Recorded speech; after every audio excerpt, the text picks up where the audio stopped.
जय जगन्नाथ। जय मां सारला। समस्त मोर हार्दिक शुभेच्छा। मु कवि और गीतिकार मानसी प्रभा स्वयं कुजंग जगतसिंहपुर। मो कवितार शीर्षक दुहिता दुई कूलको हिता। सबुठु मधुर वात्सल्य संपर्क माँ बुझे तार मूल्य।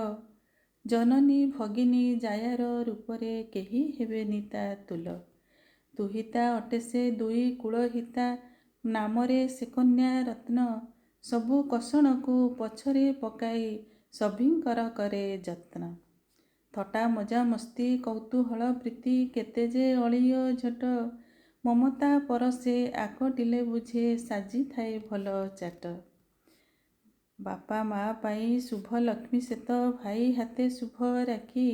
घर अगणार शोभा से बढ़ाए खुशिता उड़ंता पक्षी। गुरुजने भक्ति लघुजने श्रद्धा दया क्षमा गुण बले।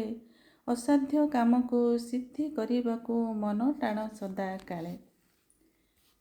मागिबनी आजी सुनार चांद से खेलिबनी कुला धरी। पुत्र कन्या मध्य नाही भेदभाव विमान चलाए नारी। शिक्षा संस्कार रे मान वृद्धि करी अज्ञान को करू दूर। समाजर हिते निजको नियोजी साजु प्रगतिर वीर। अपराह्न जीवने उदय जह्न उद्भासित मान। कन्या जे जलाऊ सरगरे बती विकसौ तार ज्ञान। जीवन यात्रारे शिक्षार पथरे बाट कुसुमित हेउ। एतिकी कामना विभु पादे मोर करुणा बरसी जाऊ।